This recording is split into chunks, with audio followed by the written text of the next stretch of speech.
Salut, alors ce que je te propose dans cette vidéo, c'est de regarder en détail un workflow que j'ai mis en place pour un client.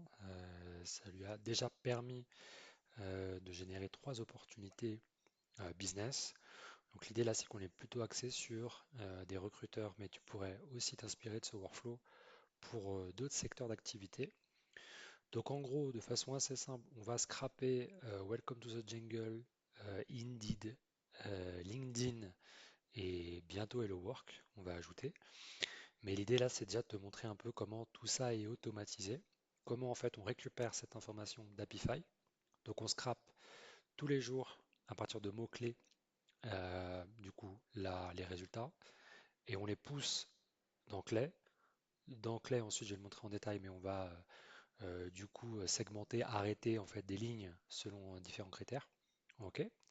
Et ensuite, on va, oui ou non, selon ces critères, si ça répond bien à ces critères, l'envoyer dans HubSpot pour que le client derrière puisse appeler directement les contacts. Donc voilà. Donc, on va commencer par Apify. Donc Apify, l'un des meilleurs scrappers qui existent aujourd'hui. Il y a plus de 6000 scrappers qui existent. Donc API, ok, qui permettent simplement d'utiliser une API et donc du coup de scraper de la donnée. Cette donnée-là, on peut la récupérer, soit à la main, mais le mieux en fait c'est de l'intégrer via un MEC ou un N8N ou vraiment un Zapier. Si vraiment on démarre dans l'automatisation, mais Zapier commence à coûter quand même assez cher. Et donc du coup, ça va être le scrapper fait le job. En gros, on n'a pas besoin de développer quelque chose de sur mesure. On utilise un scrapper, il va scraper de la donnée, ok, par exemple tous les jours. Donc on peut du coup le programmer. Ok, donc là par exemple ici j'ai une recherche Welcome to the Jungle plutôt sur de la finance, parce que j'ai à la fois du commercial et à la fois de la finance.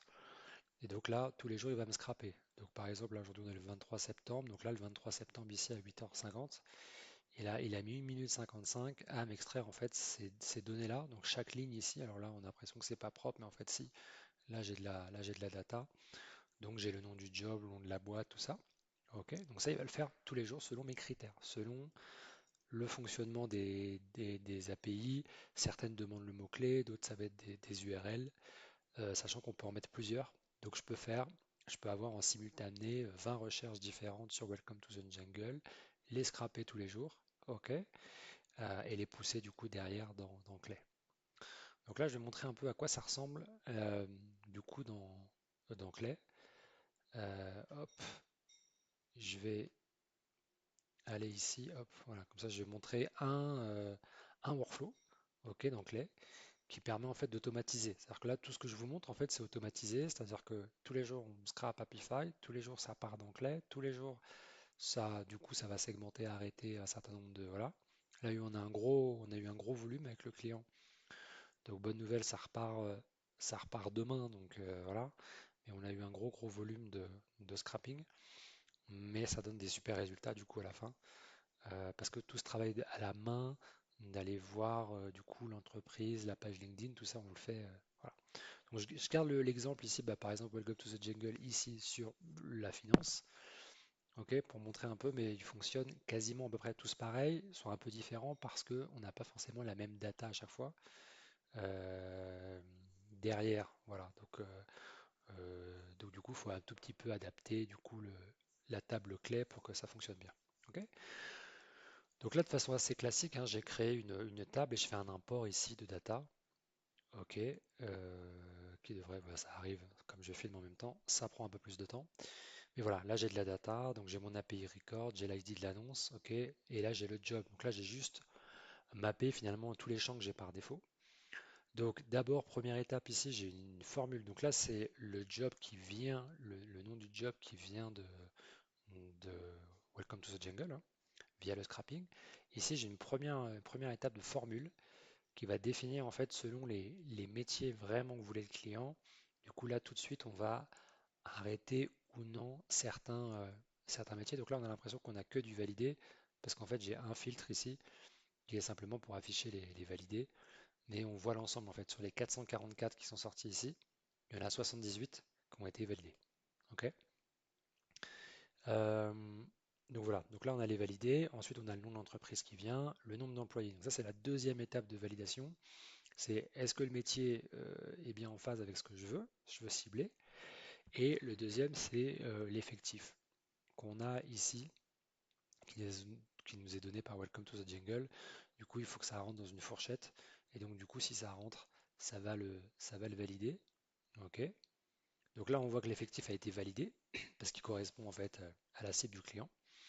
Ensuite, le secteur d'activité, le résumé qu'on n'a pas toujours. Voilà, on le voit, parfois les entreprises n'ont pas fait à 100% le job, ils n'ont pas tout rempli. Le secteur d'activité ici qu'on va valider aussi via une formule. OK. Et ensuite, une validation en fait complète en disant OK, s'il y a validé, validé et validé, à ce moment-là, c'est la validation finale, on est d'accord. À ce moment-là, si on est vraiment d'accord sur la taille de la boîte, sur le secteur d'activité et sur l'intitulé du poste, à ce moment-là, on va automatiquement enrichir, en fait trouver le nom de domaine à partir du nom de l'entreprise. OK, donc là on passe par Google. Il va faire une recherche et donc du coup il va nous trouver à partir du nom qu'on lui a donné le site internet. Parce que là dans Welcome to the Jekyll, il ne nous le donne pas, sur d'autres job boards il nous le donne, donc c'est pour ça qu'il faut adapter. Donc là il nous donne le nom de domaine. De ça on ressort du coup derrière l'annonce, OK, et ensuite on va enrichir. On va faire un enrichissement complet en fait de la boîte à partir du moment où on a tous les bons critères. Donc du coup, avoir le bon nom de la boîte, le site internet qui soit propre. Là, on a une nouvelle étape en fait où il nous donne le nombre d'employés en fait sur LinkedIn. Donc là, on voit par exemple que là, là, il est passé, mais je pense qu'ici, il n'a pas été ensuite validé peut-être par la taille, ou s'il a été validé. Bon, du coup, ça nous permet de revérifier à nouveau la data, l'industrie, ici l'URL, la localité. Donc taille d'entreprise, prise ici. Une petite étape de staffing ici. OK. Et ensuite, donc, on ressort la date de publication. Donc, on a une date de publication, on a un format et en fait, on le transforme légèrement, on a une formule, ce qui fait qu'on a une donnée propre ici, parce que c'est une information qu'on va pousser en fait dans la tâche qu'on va créer dans HubSpot. Bon, là, j'espère que je vous ai pas perdu, mais en fait, c'est assez logique, hein, c'est un entonnoir en fait horizontal. Donc, plus on va avancer, moins on aura de lignes, mais plus elles seront qualifiées. OK. Là, il y a une validation finale, et si c'est validé, en fait, ça pousse ici dans une recherche de profil. Donc là, on passe par un autre outil qui s'appelle Pronto, OK, et qui nous permet en fait d'aller chercher les profils qui nous intéressent. Donc là, je vais rentrer un peu en détail là-dessus, parce que c'est toujours intéressant, parce qu'on passe par du coup leur API, OK, l'API de Pronto, qui est meilleure que de passer en fait par la recherche Sales Navigator de Clay, qui nous donne en fait beaucoup de mauvais résultats, pas à cause de Sales Navigator en fait, puisque Sales Navigator peut nous donner parfois 20 à 30% de profils qui ne sont pas du tout les bons. Du coup, on va enrichir avec l'email. Si en plus on enrichit avec le téléphone, ça va coûter très très cher. Du coup, c'est pas de qualité. Donc Pronto est un bon outil, il y en a d'autres, mais c'est un bon outil pour aller trouver des bons. Voilà. Donc là, on connecte simplement avec l'API. Voilà. Et puis on va mettre deux, trois recherches. Donc là, l'URL de la compagnie qu'on a extrait avant. Là, ici, il y a la localisation en fait, qui est le code pour la France. OK, puis là, on va lui donner deux, trois informations. On va le pousser via l'API, donc ici, en fait, sur l'onglet suivant. Et ici, donc on a Job Title et on a exclu un certain nombre de jobs derrière. Voilà. Donc automatiquement, ça passe par l'API, ça fait les recherches et ça nous donne du coup ici de la data dans Contact. Donc là, on a un nouvel onglet avec uniquement les contacts ici, ok, qui sont sortis selon les critères qu'on a choisis. Là, honnêtement, en termes de matching, c'est vraiment c'est vraiment de la qualité. Donc ensuite, donc le webhook, ici, il envoie la donnée et ici, c'est matché. Le nom complet, le prénom, le nom, le site internet, profil LinkedIn, la localisation, l'intitulé de poste. Donc là, on requalifie à nouveau avec l'intitulé de poste, être sûr que ce soit bon. Là, on a le nombre d'années en poste, bon, le nom de l'entreprise clean, on l'a pas tout le temps, pas très grave. Le nom d'entreprise, bon, l'ID, la taille de la boîte, l'URL, date de publication, ok.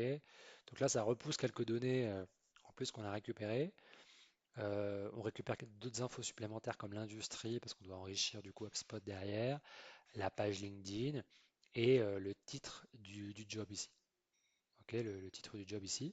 Et ensuite, on pousse ici par l'API pour passer par la partie enrichissement. Donc on pousse encore, là on revalide et après on pousse encore pour aller chercher email et ou téléphone. Ok? Et donc là on a les contacts et ensuite les contacts sont envoyés dans Make. Ok? D'ailleurs, je peux peut-être montrer rapidement comment ça fonctionne dans Make. En même temps, ça va charger. Comme ça, je peux vous montrer comment ça fonctionne. Alors, pourquoi on le fait pousser on le fait passer dans Make et pas dans. On pourrait le faire directement en fait dans Clay, sauf que là, on passe à l'abonnement à 800. Avec un abonnement à 350, on peut passer avec du coup les API. Donc ça permet en fait d'éviter de passer, de payer. En gros, ça permet d'économiser 500 euros par mois. Ou en tout cas, ces 500 euros-là, on va se dire, en fait, on va mettre un petit budget, par exemple, dans les emails. On va les mettre dans les téléphones qui peuvent nous coûter cher si on a besoin des numéros. Mais voilà. Donc là, du coup, ça nous sort ici de la data. Ok, bon, ça j'avais laissé, c'était une question de format. Donc j'ai fait la V2 qui fonctionne ici très bien. Donc ça, je peux enlever celui-là. On n'a pas tout le temps les téléphones. Voilà, ça il faut le savoir. Donc là, ici, par exemple, on n'a pas beaucoup. Là, sur celui-là, c'est pas là où on scrape le plus.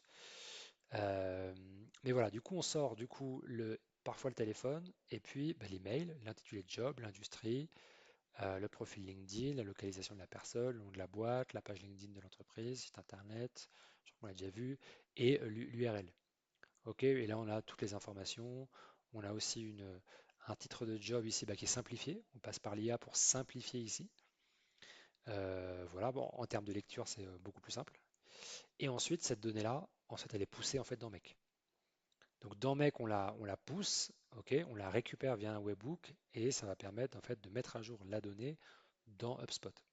Ok, on pourrait le faire directement par Clem, mais c'est quand même assez coûteux. Ça fait 800, ça fait l'abonnement à 800 euros, donc à l'année ça fait à 8000. Donc il faut être certain que vraiment à l'année, on ait un bon retour sur investissement. Donc l'idée c'est toujours d'avoir des bonnes stratégies, mais d'essayer de limiter en fait, d'avoir le budget le plus bas possible. Alors pas en permanence tout le temps aller au plus bas. Il faut toujours essayer d'équilibrer entre ok, qu'est-ce que je vais dépenser et qu'est-ce que ça va me rapporter. Autre point, le fait de vouloir toujours trouver un nouvel outil, c'est pas bon non plus, parce que ça vous fait bosser du coup sur des workflows et en fait, alors que votre objectif c'est peut-être là de chercher à vendre en fait, une fois que vous avez un workflow, c'est essayer de bosser dessus pendant 2 3 mois. Bon, à part si le ciblage est très mauvais ou si le message est très mauvais, ou enfin voilà. Là, je vais fermer Apify, peut-être qu'on va gagner un peu de temps, mais voilà, juste pour montrer un petit scénario dans Mec, je vais mettre en pause. Donc voilà, là j'avais mis en pause là. Je reviens. Donc du coup, j'ai gardé le même workflow ici, Welcome to the Jungle Finance, mais ils fonctionnent tous pareil. Donc en fait, ça envoie de la donnée et donc c'est reçu en fait en temps réel, hein. Ici, on a simplement un webhook ici, ok. Et ensuite, donc là, on a une recherche de contact. Donc à partir de l'email ou du prénom et du nom, ok, on va chercher la personne. Et si on la trouve, du coup, on va plutôt mettre à jour la donnée. Ensuite, on fait une recherche d'entreprise. Ici, si on trouve, on va plutôt mettre à jour l'entreprise. Si elle n'existe pas, on va la créer. Voilà. Donc ici, c'est ça va être la création du contact s'il n'existe pas. Donc là, il n'y en a quand même pas forcément beaucoup parce que l'idée, c'est quand même de trouver des nouveaux prospects. C'est quand même l'objectif du workflow, mais c'est possible qu'on tombe sur des contacts qui existent déjà dans le HubSpot du client. Bon, voilà, vraiment quelque chose de très très basique. Et ensuite, on crée du coup les contacts et ou l'entreprise. Ensuite, on va créer une tâche automatiquement d'appel. Voilà, une tâche d'appel avec les datas, avec des titres très simples. Donc, titre du job simplifié, le type d'entreprise. Est-ce que c'est une ESN? Est-ce que c'est un cabinet de conseil? Voilà. Et la date de publication. Comme ça, du coup, le commercial, il sait en temps réel ces deux, trois informations. Et dans les commentaires, on a le lien vers l'annonce. Donc, ce qui fait que quand il appelle, boum, il a le titre, le lien de l'annonce, il clique dessus. C'est un gain de temps qui est énorme. Du coup, il peut enchaîner comme ça les appels très très vite, sachant que là, la liste des tâches se crée tous les jours. Donc, du coup, il a un volume très très intéressant. Si vous voulez en savoir plus sur Clay ou sur ce type de workflow, je vous laisse le lien pour prendre un mini créneau avec moi de 15 minutes et échanger et peut-être vous aider à construire des workflows pour augmenter le nombre de rendez-vous qualifiés. Merci, à bientôt.